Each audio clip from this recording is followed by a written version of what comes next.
Hey, welcome to Sober Without God.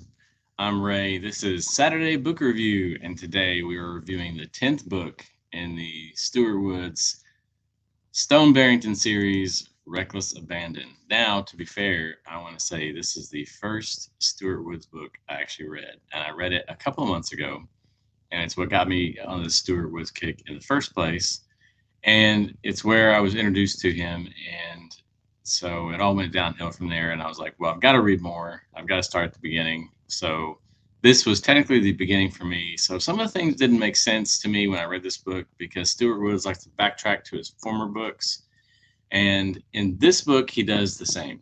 And he actually backtracks to a series called the Orchid Beach series, which I have not read, and he introduces characters from that series, and he loves Stuart Woods, by the way, loves spoiling plots of his previous books and other books. Just absolutely loves it. So if you don't read them in order, you're screwed.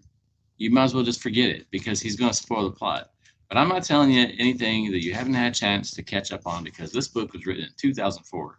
So if you haven't read it, prepare to have some things spoiled for you. But in this book, it starts in the same restaurant that they always start the same books in, Elaine's, and he's in there and he gets approached by a woman named Holly, who is in the Orchid Beach series, and she is a detective from Florida, and she is on the hunt for a man named Trini. And Trini is on the run after gunning a bunch of people down, and he is hiding. So here's the whole plot of the whole book. Trini's on the run. He's in New York City and he needs some help. So she uses Stone Barrington, the former NYPD detective, now freelance, somewhat investigator slash lawyer, man with no moral compass, and uses him and his NYPD partner, Dino, and they go looking for Trini and they look for him everywhere. And in fact, Trini goes on a killing spree while he's in New York, but it turns out that Trini is being protected by the CIA and the FBI and the mob. So she's trying to catch Trini, and she goes on a wild chase after him several times. She goes trying to shoot him in midday light in downtown Manhattan, and she gets attacked with a dart gun and put in the hospital. And she also makes wild mad love to Stone Barrington, the man with no moral compass, and they end up rooming together. And at the same time, right in the middle of it, her dad shows up, and his name is Ham, and he also has his own book series in the Stuart Woods book series book world. So, which I've tried to listen to. So, the Ham series, whatever the guy's name is, he's got his own little 3, 4 series book. I think it's called Santa Fe Dead, and there's 2 other ones in that series. And I tried listening to them, the first one in the series, and it was kind of like listening to Stone. It was exactly like listening to a Stone Barrington book. A guy with no moral compass, but he's 65 years old. So there's that.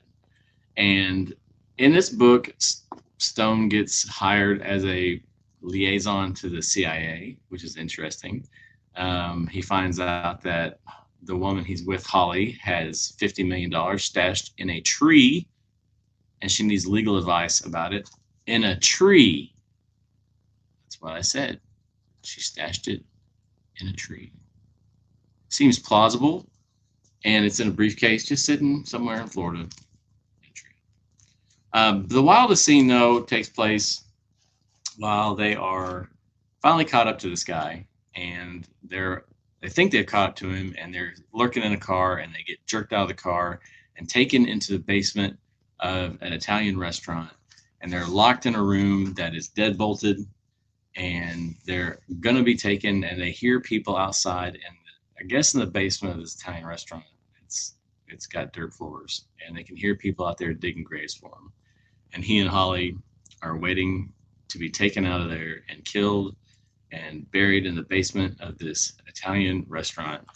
And so they're thinking about trying to what they need to do. What is it they have to do to escape from the bottom of this Italian restaurant, and she says, "You come up with anything yet?"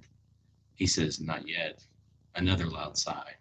She switched on the light and turned it on some crates on the wall. "We can sit down," she said. They sat down. "There's even room to lie down," she said. "By the way, they're waiting to be executed." Just saying. And there's a window in the door, I think I failed to mention, where people can watch. Okay. "Are you sleepy?" he said. "No," she said. "I'm horny." "At a time like this?" he whispered. "Well, it looks like we're not going to live very long. It might be our last chance." "I don't think I could rise to the occasion," he whispered. She put her hand on his thigh and felt for his zipper. "I'll bet you can." "Holly." "What?" "Not now." "If not now, when?" She got the zipper undone and began to feel around. "You have a point," he said, reaching for her.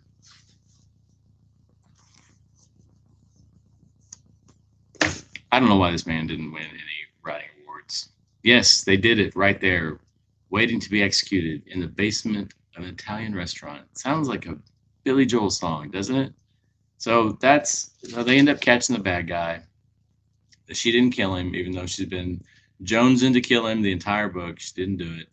And so this book right here, it reopens plot holes from other books and closes them, and it ruins plots of other books. So based on that and some of the interesting writing, I'm gonna give it 2 out of 5 Stone Barringtons, the 10th book in the Stone Barrington series. I had to go through it again just to remind myself of how bad it was. So 2 out of 5 Stone Barringtons for that one. So I will see you next time on Saturday Book Reviews.